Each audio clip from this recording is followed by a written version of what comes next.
How's it going, boys? So today we are taking, I don't exactly know what we're taking, but we're taking something to the next level. So this is the deck. You won't kill my stuff. Okay, so the point of this deck is pretty simple. You play a lot of things, an enemy can't really kill your things because Cruel Celebrants and Moldervine Reclamations. Oh yeah, that's kind of the idea. So we have 4 Orators, 4 Blacklance Paragons, which is a pretty good card. 4 Cruel Celebrants, 4 Murderous Riders, 4 Gifts of Paradisio, 1 Loaming Shaman, 3 Rankles, the most ugliest creatures in the universe, 3 Sorin, 3 Moldervine Reclamations, 3 Bolas Citadels, 3 Command the Dreadhorde. Oh yes. This is essentially kind of a live game, life loss, whatever. We have done a deck like this a multitude of times with different ailments. But this time it feels a little bit different. Why? Don't ask me why. Just understand how. And I'm gonna force you by understanding how when we play it. So the dream of this deck is pretty simple. You get a bunch of creatures out, and then the enemy can't kill your creatures because if he kills your creatures, he loses. So, if this deck gets rolling, the most potentially best way to actually lose, for you that is to most likely mill yourself on accident. Some magically how, which I don't know how exactly you're gonna make happen, but yeah. So, well, we're just gonna have to see what happens. You know, it's time to figure out what is and what not. Oh, look at that. It's, ooh la la, look at this. So we're playing this instantaneously. There's no reason to wait in that case. And we're gonna play this, because now we can play these bad boys. And essentially we can get this bad boy back with Sorin, and, you know, stuff. Essentially. Stuff and whatnot. Okay, we're gonna kill this, because why not at this point? Completely legitimate, right? And yeah, when we're facing against other creature decks, in average, we are in the, well, 100% advantage bracket. That's essentially how it goes. When we're playing up against creature decks, we are 100% in the advantage bracket, because we have a lot of counter to early aggressions. Oh, Dawn of Hope. I honestly wanted to put that in my deck, but I abstained myself some magically how, and essentially we have done it. So at this point, what exactly is your solution? I'm getting too much life. I have ways to resurrect my stuff, and I'm gonna draw up a Cruel Celebrant, and I have this. So anytime enemy Kun decides that, hey, it's about time I actually kill some of his stuff, I'm gonna gain an advantage. And this is the beauty! The absolute magnificent, unquestionable, unparalleled beauty of this deck. That it absolutely just does this and takes no hostages. So we're gonna also drop this. Ah yes, the Cruel Celebrant waifu. There has never been a waifu more fitting. Ah, she's absolutely lovely, boys. She got the style, she got the body, and she's absolutely insane. By the way, don't exactly play on insane. Let me tell you about insane girls, boys. Because, honestly, not exactly great experience or whatever. Well, actually, not exactly gonna talk about experience. But I'm gonna currently talk about one absolutely mad girl that I currently know. Let me tell you the story of her, what kind of freakish thing she... Well, actually, no, that's gonna get me demonetized, like, super fast. So let me not tell you the story about this one insane chick I know. So there we have it. Story of the day complete. Good game, yes, good game indeed. Well, he never honestly got above his 2 lands, but that's most likely on him. A lot of people, by the way, think it's a mistake when I don't mulligan hands that have only 2 lands. I mulligan those hands. Only under one circumstance, though. I will mulligan 2 land hands if all the other cards in the hand are late game. If they're not, I'm gonna keep that. Because I am expecting literally every goddamn game I play to have 3 lands by turn 3 if I have started with a 2-land hand. So there is something to think about if someone does not understand why I do what I do. But yeah, okay, let's see, how does this go? I probably started a Fabled Passage because of Gift of Paradisio. Also, thinning out the deck this early on is probably a good idea. Let's see, what do we want? A Swamp will do. Also, notice my choice of art. It's the best you have ever seen. I know. I know. It's that good. Oh, he starts with a Fabled Passage of his own. So yeah, good stuff, I guess. Definitely almost good stuff. Oh, and he's a blue deck. That's actually bad, which means I'm gonna go ahead and start rushing out creatures as fast as possible. In average, I dislike blue decks. Okay, I know what this is. This is a problem that I potentially... Oh, no. Okay, oh, by the way, I'm gonna probably show what I mean after the game, but yeah, there is one thing I actually want to ask you people. So, the Forecast Instance Greens spell that turns all enchantments and artifacts into 3/3 centaurs. Did some big, like, YouTuber or whoever, like, make a deck about this? Because it honestly, at this point, seems like that just happened. I am seeing so many of those decks. It's not even funny, boys. Okay, do I want to drop this Loaming Shaman? Probably I do. We only have one Loaming Shaman also in this deck, because we do have Sorin and we have, you know, Command the Dreadhorde. Liliana, boys. Okay, so now would be the exactly best time in the world to draw a Bolas Citadel. You know, not asking for much. Just a casual Bolas Citadel. Also, he's probably thinking, yes, I knew he was thinking about that one. And let me tell you one thing, Enemy-kun. Great choice. Great choice. You know, because it doesn't exactly do anything bad, because here's a Sorin-kun. Okay, drop the Sorin-kun, pretend that everything's fine. Considering he has shown that he has that card, might as well do this. It's gonna gain us life anyway later on, so yeah. Also, we're gonna do a flash deck. A literal deck with creatures that have flash. And it's gonna be amazing. Or we could do a good version of that deck. Now, I have not seen the deck fully with the centaurs that, you know, spawn from artifacts and enchantments. But as much as I saw that deck, and I have played against it a couple of times now. Oh, that's so mean!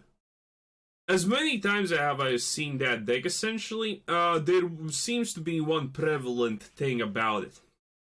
It's the simple fact that, you know, the only 2 good cards in that deck that I seemingly find when I see it is the Centaur card and the Thingamajig. Also, do I resurrect? Yes, I resurrect everything. Okay. This seems right around my alley of exactly as fine as I would want. Okay, Enemy-kun, what's exactly your solution to this situation? Oh yes, you probably don't have one, because honestly, well, he does have 5 more cards than me, and he is looking at Sorin-chan. Oh. Wait, this is a Fires of Innovation deck? Really now? This doesn't look like a Fires of Innovation deck. It does have almost the Fires of Innovation deck color schemes.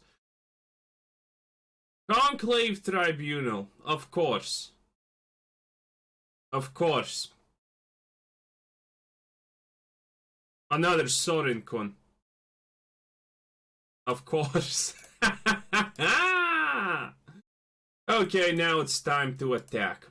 Only with this, because we can resurrect it. Honestly, should have attacked and then resurrected if it died.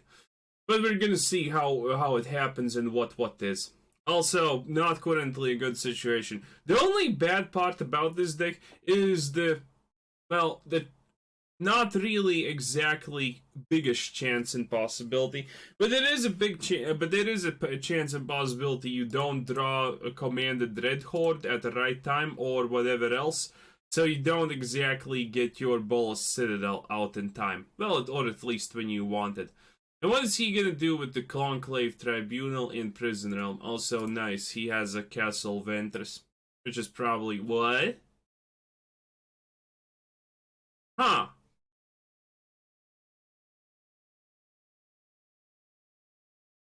Okay. Please click on the token. Please click on the token. Ah, he didn't click on the token, boys. Well, that's absolutely fine by me, honestly. Yes, you can draw one card. Amazing. 10 out of 10 would probably draw one more card again. And you're gonna hit my Sorin? Jesus Christ, dude. You have the absolute worst everything I have ever seen in my life. Well, that's pretty fine. And currently it's gonna get a lot more fine because we're doing that. Also, if anything happens, we can get a Niv Mizzet out. So that's gonna be pretty good. Also, we're still doing damage to him. Kinda-ish slowly. Interesting. Okay. A Cavalier of Dawn. Oh! I have tried this before! Oh, boys, I have tried this before. It's pretty funny, honestly. Yes, he obviously hits that, but he doesn't get it. Someone posted in the chat that the Mirror March has seemingly an abruptly low chance to flip the first 50-50. And honestly, by my experience, I would kind of say that seems to be the case. It's close to 50-50, but it seems like it has like that small itch chance of flipping not correctly the first time. It does seem like it. Not sure how actually true that could be or whatever, but you know, it does seem a little bit biased towards not flipping. And I'm not talking about only my experience. I'm also talking about the experience of, well, other people essentially. Also, pretty nice way to draw cards, I guess, for a deck like this. Oh, he's gonna just attack, it seems like. Well, you're gonna attack, well, you might as well attack. Okay, whenever artifact graveyard to your hand. Does he even have an artifact? No, he doesn't. So what's the point of you just, you know, flat out kablobbering my stuff? Also, by the way, boys, like the video if you want to support me. Check out maybe the Patreon and do all of that, well, shabazzle stuff. Also, pretty lucky Murderous Rider, boys, not gonna lie, because this guy needs to go away. Can't really verse the goddamn Fighters of Innovation deck with that thing active. Okay, gonna take this time to just plump up the Gift of Paradiso there, because currently we have 4 lands, and I'm not gonna lie, boys, that's not exactly a lot. Okay, so all we need to do is hit Bolas Citadel or a Resurrection card, and essentially we're gonna be good in the hood. Oh yeah. But yeah, this is not exactly a good Fire of Innovations deck. Oh, he has multiple Fires of Innovation. That's cool.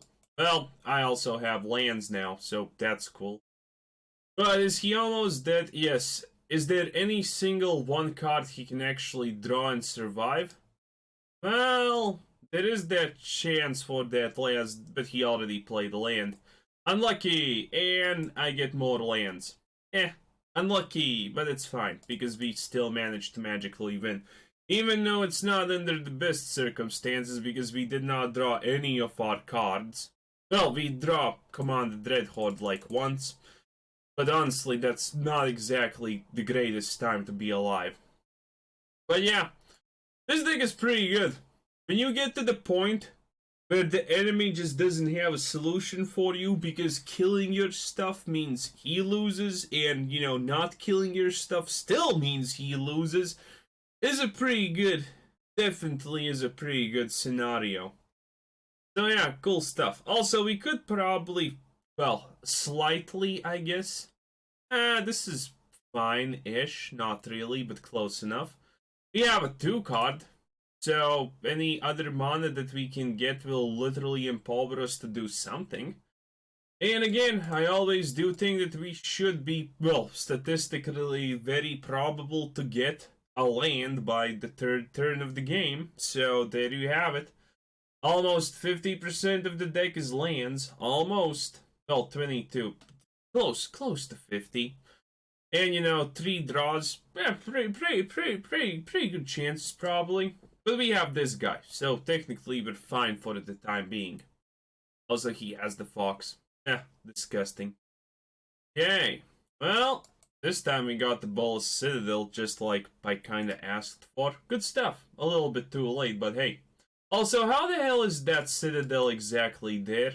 Also, you know, kind of a quite normal question, I feel. Because if you look at the art, you see that, you know, this is a house. That is the Citadel.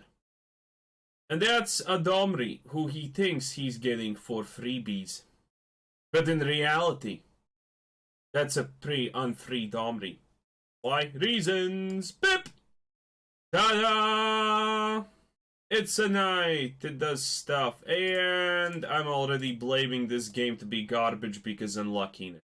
Well, we magically managed to not get a land, boys. What a time to be alive. 10 out of 10 would probably play this game never again. Well, we needed to lose someday, so the game just thought, hey, I'm just gonna not give you stuff. Good idea. Honestly, 10 out of 10. Also, that's a pretty decent concept. Hey, no.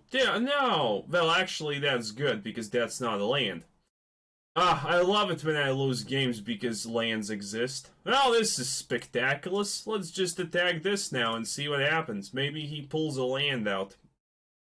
Okay, so currently he has 2 times the skill I have. Feels good, I guess.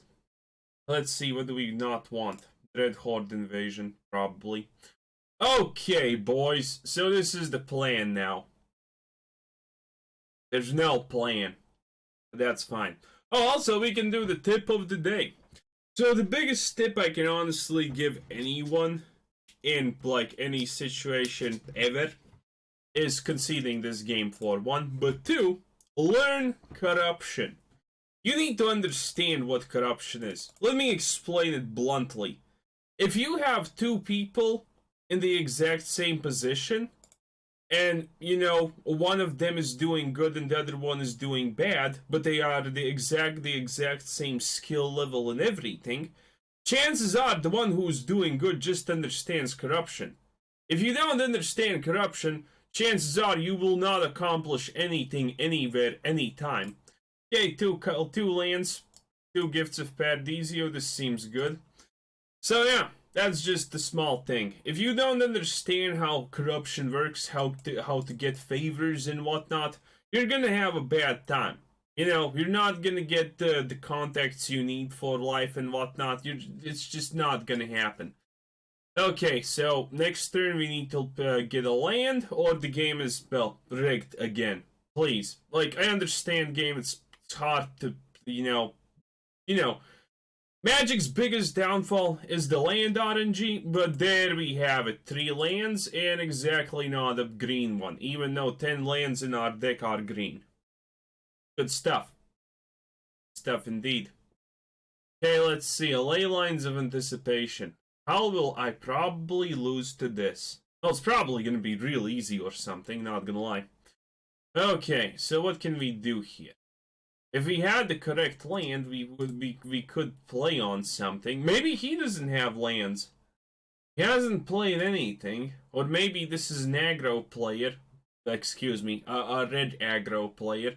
Finally trying to play something that's not a singular color. And it's obviously not working out for him because he has no clue what he's doing. Thus the Yaruk avatar. But that's just my current assumption. Which I believe is at least 80% correct. Okay, great. We actually have more stuff to play. Do you have counter spells? Yeah, maybe he doesn't have counter spells, but yeah, still no lands. Not the exact right color of lands also. Keep in mind, if I get... I could have dropped probably this thing on curve and it would have been spectacular. But we didn't, sadly. Okay, so what's the plan here, lads? Oh, by the way, you don't play more than 2 reclamations, otherwise you just die. And more stuff, boys. Absolutely amazing. 10 out of 10 would probably play this game again. No lands, no correct coloration of lands. Ooh, look at that. Well, you're still gonna get 2 damage onto yourself, so it's not exactly the end of the world for me. But yeah, he has Flame Sweep, so I wonder what deck is this. Probably not a good one, because honestly, if you're making a deck of these colors and you're using Flame Sweep as your AoE removal, chances are you could have just easily plomped in a little bit of white mana and played something, you know, which is actually useful and good and whatnot. But yeah, that's just my opinion. Are you gonna counterspell this enemy, Kun? Are you actually gonna do it, you mad lad? Well, come on. Come on. Anytime now. And what the hell was that? Mysterious. Oh, I have seen this. Counter target spellness. Yeah, this is decent. Not really, but I guess I have seen it before. The art's pretty good. Even though she looks more of a Lich King than a Naga, but hey. That's just small semantics in a world like this. Okay. So, we're gonna do exactly this. Because we want to force more counterspells. He probably thinks that Gift of Paradiso is pretty goddamn pivotal at this moment, so he may... Oh, he didn't. Well now, ain't that just peachy? Maybe you're gonna counterspell this Loaming Shaman. Hopefully you don't draw a spell that draws stings. Okay, so let's just check what we have here. Don't need anything of that. I forgot to submit 0. Sorry, boys, sorry. Okay, so next turn we can play this, and hopefully then it's gonna be good. Because, again, with this thing, we can get back these 2 bad boys. And essentially he only has 14 HP. And now he needs to find a way to deal with the Loaming Shaman. Because this bad boy, old man, has a shovel. And he probably does not know or understand how to deal with things with, well, which have shovels, essentially, as weapons. I would honestly be a little bit...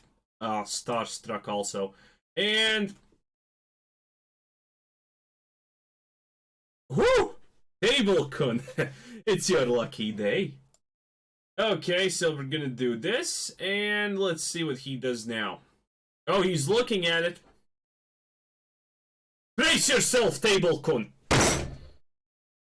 Good stuff, Table Kun. Yeah, he likes that, don't you, bitch? Okay, but onward we go, and, well, more disgusting things we find. I don't like any... Oh, you put it at the top. Honestly, well, are you gonna play the spiffing brawler, or whatever the hell it's called? I don't like this. I don't like this one bit, lads. Okay, so let's play this now. And let's see what happens. Probably nothing particularly great, but it's fine. As long as this stays up and he doesn't kill it with magic or, you know, whatever damn elf wizardry he most likely has, it's gonna be okay. It's gonna be okay, boys. Okay, and then we're gonna cast this. And this guy can go to hell and die for all I care. Because this is absolutely 100% the disgustingest thing I have ever seen in my painful life. Okay, but it's fine. It's fine, you know? You can't bake a bread without breaking a potato. Close enough, honestly, at this point. Yeah, he still hasn't played the Brosen Borrowers, which is kind of a little bit oomph, but whatever. Okay, so here's the question. Yes, he sadly knows. Boys, he sadly knows. Where's deck 2020, by the way, not gonna lie. Absolutely disgusting. Okay, so how dead am I on a scale of 1 to extremely dead? Probably max. That seems like a maximum dead. Yeah, he just... That's a horrible deck, may I add. We actually had everything we needed to win, only the sad part is, well, we didn't have everything we needed to win. Okay, what's the chances we can actually do anything? 0. Absolutely 0. Okay, sad.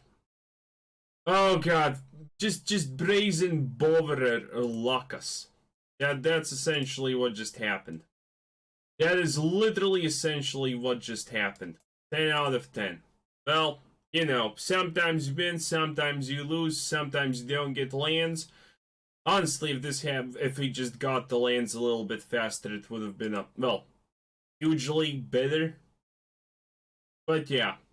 Also, stop using Brazen Bowers, like seriously, there are just better cards to use than that. Well, maybe he misses the lethal.